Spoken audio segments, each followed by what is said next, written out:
यहाँ पे मैं आप लोगों को वाई क्रोमोसोम आदम्स थ्योरी बता रही हूँ, जो अभी रिसर्चर्स ने एक इन्फॉर्मेशन कलेक्ट की है और कलेक्ट करने के बाद जो है एफपी पे ज़्यादा ये वायरल हुई थी। तो इनका एक ग्रुप भी है जेनेटिक के नाम से, वहाँ पे जो है काफ़ी सारी पोस्ट आती रहती हैं, काफ़ी सारी रिसर्च आती रहती हैं। तो मैंने ये आप लोगों से शेयर करना था कि आप लोगों को एक आइडिया हो जाए कि ये जो है अभी रिसेंट इन्फॉर्मेशन आई है और इनके एमसीक्यू ज़रूर आएंगे नेक्स्ट जो है टेस्ट में।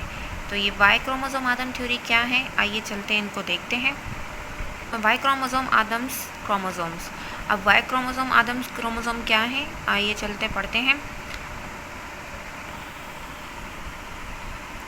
All our genetic information is stored in the forms within the chromosome found in the human DNA। ये तो आपको पता है कि जेनेटिक की जो भी इंफॉर्मेशन है वो कोडोन्स के ज़रिए क्रोमोसोम्स में होती हैं और जो कि फाउंड करती हैं ह्यूमन डीएनए में। Every human has 23 pair of chromosome. हर जो इंसान है, हर जो ह्यूमन बीइंग है, हर जो ज़िंदा चीज़ है, 3 पेयर में क्रोमोसोम उनके पास मौजूद होते हैं। 22 pairs are numbered from 1 to 22। अब 22 जो ऊपर वर्ड्स हैं क्रोमोसोम्स के, वो 1 2 3 4 5 से 22 तक के नंबरिंग दी गई है to represent them, while 23 are present by XX या XY। अब जो 22 पेयर्स में मौजूद हैं क्रोमोसोम, उनको नंबरिंग दे रखी है। बाकी जो 23 वाला पेयर बचता है उसको हम XX से डोनेट करते हैं या रिप्रेजेंट करते हैं या XY से रिप्रेजेंट करते हैं। If the 23 pairs is XS, अब ये का जो लास्ट पेयर है वो अगर XX है तो फिर ये फीमेल कहलाएगा, और अगर 23 का जो लास्ट पेयर है वो XY है तो वाइल मेल कहलाएगा। After collecting the chromosomes of people from different countries from all over the world, हमने क्या किया, रिसर्चर्स ने क्या किया कि कलेक्ट किया क्रोमोसोम, बहुत सारी कलेक्शन की क्रोमोसोम्स की डिफरेंट पीपल में से और डिफरेंट कंट्रीज़ में से, ऑल ओवर द वर्ल्ड मतलब वर्ल्ड में से लिए, and doing scientific research on them, और उन्होंने साइंटिफिक रिसर्च की उन क्रोमोसोम पे। Science is concluded with the complete consensus that Y chromosome found in all the people on the planet has been transferred from the same father man who according the scientific stimulate। अच्छा, यहाँ पे ये बता रहा है कि उन्होंने क्या किया कि सारे जो हैं मेल्स के क्रोमोसोम की कलेक्शन की from whole over the world. अब वहाँ से दुनिया भर में से बहुत सारे कंट्रीज़ में से उन्होंने सैंपल इकट्ठा किए और उन पर रिसर्च बनाना स्टार्ट की। जब उन्होंने रिसर्च की तो उन्हें पता चला कि ये वाई क्रोमोसोम जो है वो जो है प्लेनेट पे पहले से ही मौजूद था। अब वो जो पहले से मौजूद था वही वाई जो है उसमें थोड़ी बहुत कंटामिनेशन हो जाती हैं, अदरवाइज़ वही वाई क्रोमोसोम आज तक चल रहा है, जिसे कहते हैं द सेम फादर। मतलब सेम फादर में से जो है वाई क्रोमोसोम जो है वो आगे चलता हुआ ऑफ स्प्रिंग जो है बना रहा है। और आज की जो जनरेशन वो भी ये साबित कर चुकी है कि ये वाई क्रोमोसोम का नस्ल एक ही बाप में से आ रहे हैं। वाई क्रोमोसोम सेम फादर इसे कहा जाता है। अब अगर इस रिसर्च को हम अपने पॉइंट ऑफ व्यू से देखें एज अ मुस्लिम हिस्ट्री, मुसलमानों में ये है कि हज़रत आदम अलैहिस्सलाम की औलाद है। अब हज़रत आदम अलैहिस्सलाम तो हम उनकी औलाद है, तो उनकी नस्ल है, उनसे ही हम आ रहे हैं। तो ये सेम फादर के जो है ऑफ स्प्रिंग और चलते आ रहे हैं, उनकी नस्ल आ रही है। तो ये एक डोमिनेंट मतलब कैरेक्टर है, कैरेक्टर भी कहलाएगा। डोमिनेंट कैरेक्टर उसे कहते हैं जो ज़्यादा अपनी जो है खुसूसियात दिखाए, डोमिनेंट रहे हैं, वो एज अ डोमिनेंट कैरेक्टर यहाँ पे प्ले इम्पोर्टेंट रोल कर रहा है। तो आगे बढ़ते हैं। According to the scientific estimate 60,100 go existed on the earth. मतलब ये कह रहे हैं कि according to the scientific estimate, अब जो इन्होंने रिसर्च की है साइंटिफिक साइंटिस्ट ने, उन्होंने कहा है कि 60,000 साल से लेकर 100,000 साल से पहले ये मौजूद थे। वाई क्रोमोसोम ये मौजूद था, वही जो है उसकी नस्ल आ रही है, आगे बढ़ती जा रही है। ऐसे मैंने जैसे आपको लोगों को बताया कि इस्लामिक पॉइंट ऑफ व्यू से देखें तो हज़रत आदम अलैहिस्सलाम की औलाद है, तो ये उन्होंने रिसर्च करके हमें बता दिया। That's why science has now named Y chromosome Adam. इसीलिए इनकी ये रिसर्च होने के बाद इन्होंने जो है ये मतलब जो है इनको नाम दे दिया है कि ये वाई क्रोमोसोम आदम है। Meaning Adams chromosome. अब इसकी मीनिंग रखी है कि आदम्स क्रोमोसोम, आदम की क्रोमोसोम है जो आज तक उनकी नस्ल में बढ़ती हुई आज तक मौजूद है, जो मैंने इकट्ठा की थी। अब किसी को उसमें से समझ आ गया होगा, किसी को नहीं आएगा तो वो यहाँ पे आ जाएगा। Y chromosome Adam.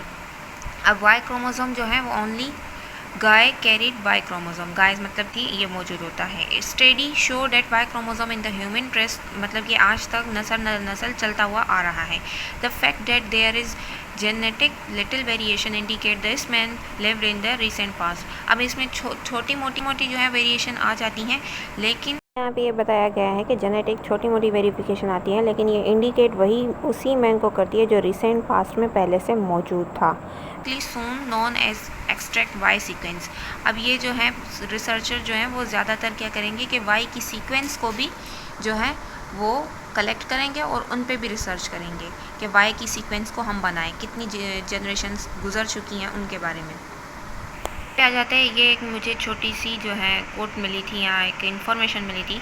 Y chromosome Adam is as term geneticist used to refer the most recent living male from whom all modern human descend, के जो ये वाई क्रोमोसोम आदम है ये टर्म किया गया है जेनेटिक्स से, जो कि यूज़ किया गया है रिसेंट मेल्स के लिए from the modern human descent के लिए।